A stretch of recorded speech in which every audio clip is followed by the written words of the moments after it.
নমস্কার দর্শক বন্ধুরা, বিয়ন্ড স্পোর্টসে স্বাগতম। একটা ট্রান্সফার রিলেটেড ভিডিও নিয়ে আবার চলে এসেছি, কারণ আপনারা জানেন যে যত মৌসুম শেষের দিকে গড়াচ্ছে ট্রান্সফার রিলেটেড বিভিন্ন রিউমারই বলুন যথেষ্টভাবে সোশ্যাল মিডিয়ায় স্প্রেড হচ্ছে এবং কিছু কিছু জেনুইন খবরও কিন্তু বেরিয়ে আসছে এবং বিভিন্ন মাধ্যমে আমরা সেগুলো জানতে পারছি। তো সেই সব বিষয় নিয়ে আলোচনা করতেই আমাদের এই ভিডিও। এবং প্রথমেই যে দলটার বিষয়ে আলোচনা করব যে ইস্টবেঙ্গল, কারণ জানেন যে আপনারা যেহেতু ইস্টবেঙ্গল একটা এই মৌসুমেও তেমন আশাপ্রদ পারফরমেন্স হয়নি, সেই জন্য তাদের দলটাকে আবার ভালো করে গোছাতে হবে। তো নর্মালি তাদের বিষয়ে বেশি খবর শোনা যাচ্ছে মার্কেটে, এবং সেই সব বিষয় নিয়ে আলোচনা করতে আসবো। তো যেটা গত দুদিন ধরে সোশ্যাল মিডিয়ার জুড়ে খুব ভালোভাবে স্প্রেড হয়েছে যে হিজাজি মাহের আপনারা জানেন যে জর্ডান এলসের যখন চোট পেয়ে চলে গেল, তখন হিজাজি মাহেরকে আনা হয়েছিল এবং নির্দ্বিধায় বলা যায় এই মরশুমে ইস্টবেঙ্গলের সেরা ফুটবলার কিন্তু হিজাজি মাহের। এবং যদিও তার সাথে এই মরশুমের শেষেই চুক্তি শেষ হয়ে যাচ্ছে ইস্টবেঙ্গলের। এরপর কি করবেন হিজাজি, সেই নিয়ে কিন্তু এবার জল্পনা শুরু হয়েছে। জল্পনায় আরও কিছুটা আঁচ পেয়েছে যখন তার এক এজেন্ট, তার যে এজেন্ট সে বা এক ফ্যানের সাথে কথা বলতে গিয়ে তিনি মেসেজে জানান যে হিজাজির কাছে সৌদি আরবের অফার আছে, মালয়েশিয়ার একটি ক্লাবের অফার আছে এবং ইন্ডিয়ার তো অবশ্যই আছে।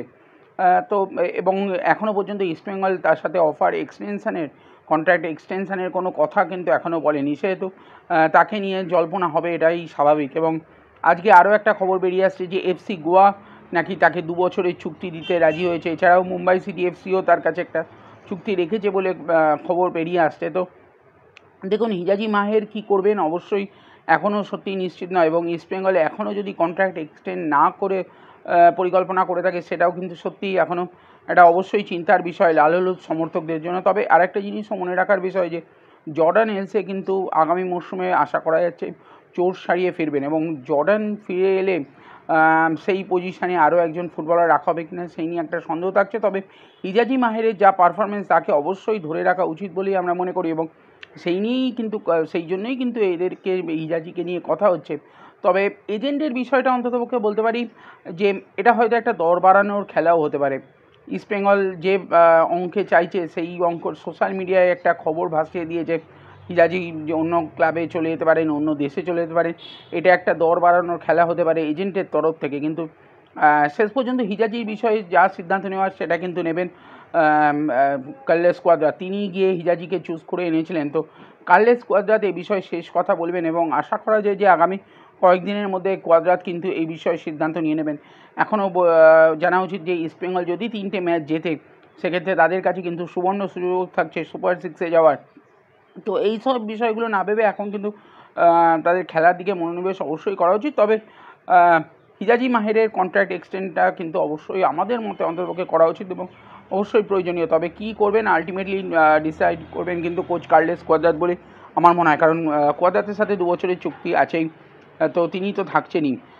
এছাড়া আরও কয়েকজন ফুটবলারকে নিয়ে ইস্টবেঙ্গলে আসা যাওয়া নিয়ে কথা হচ্ছে, যেমন বিনীত রায়। এই বিনীত রায় ডিফেন্সিভ মিডফিল্ডার, উড়িষ্যা থেকে মুম্বাইতে গেছিলেন, একসময় প্রায় নিশ্চিত হয়ে গেছিলেন তৎকালীন এটিকে মোহনবাগানে, কিন্তু তারপর শেষ মুহূর্তে তিনি মুম্বাইতে পাড়ি দেন এবং এই মরশুমে তেমন গেম টাইম পাননি বা ভালো নজর কাড়া পারফরমেন্সও নন, জাতীয় দলেও সুযোগ পেয়েও সেভাবে নজর কাড়তে পারেননি।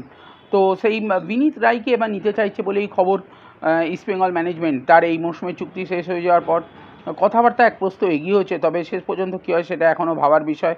এছাড়া আরেকজন গোলরক্ষক প্রভসুকন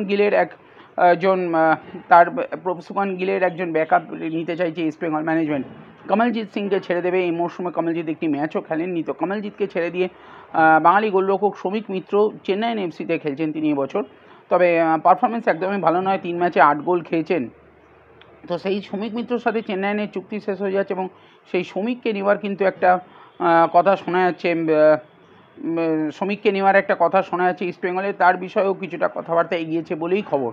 তবে একটা যে খবর ভুয়ো, আমাদের অন্ততপক্ষে আমরা যেটুকুনি জানতে পেরেছি যে দিমিত্রিয়াস ডায়ামান্টাকোস তাকে নিয়ে একটা কিন্তু গুজব উঠেছে, সেই ইস্টবেঙ্গলে আসতে পারে। হ্যাঁ, এটা সম্পূর্ণ ঠিক বিষয় যে ইস্টবেঙ্গল একজন প্রলিফিক স্ট্রাইকার নিতে চাইছে এবং সেটা আইএসএল টেস্টেডই অবশ্যই।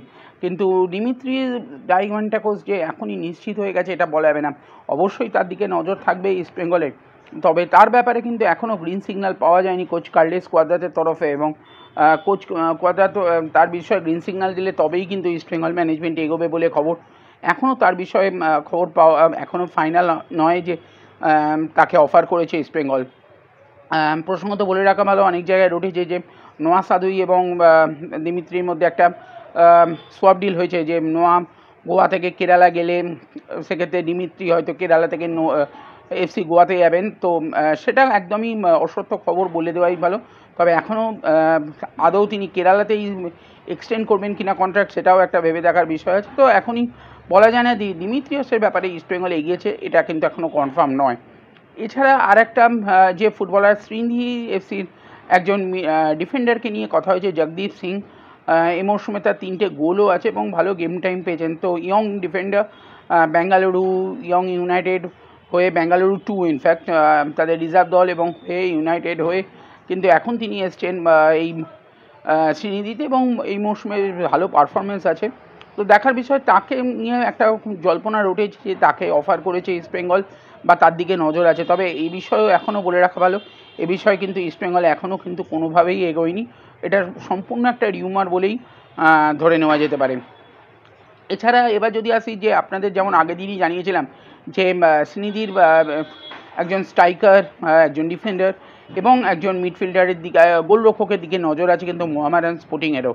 আলবিনো গোমস এর দিকে নজর আছে মোহামেডানের। এছাড়া ডেভিড কাস্টেনা, তার দিকেও নজর আছে মোহামেডান, এবং নুরুল হাসান এই মিডফিল্ডারের দিকেও কিন্তু নজর আছে মোহামেডান স্পোর্টিংয়ের। মোহনবাগানের খবরে যদি আসতে চাই, মোহনবাগান দেখুন এখন বিদেশি কী করবে, আগে তো এই মরশুমের পারফরমেন্সের উপর নির্ভর করছে।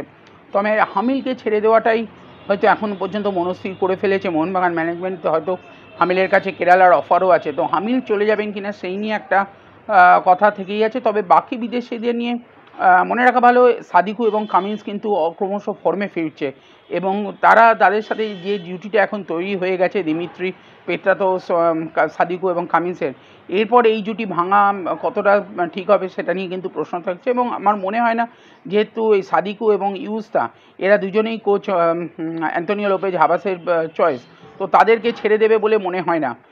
তো সেক্ষেত্রে আমার যতদূর মনে হচ্ছে শুধুমাত্র হামিলকেই ছেড়ে দেবে মোহনবাগান ম্যানেজমেন্ট। আর একটা প্রশ্ন অবশ্যই উঠে আসবে যে হুগো বুমোসের কী হবে।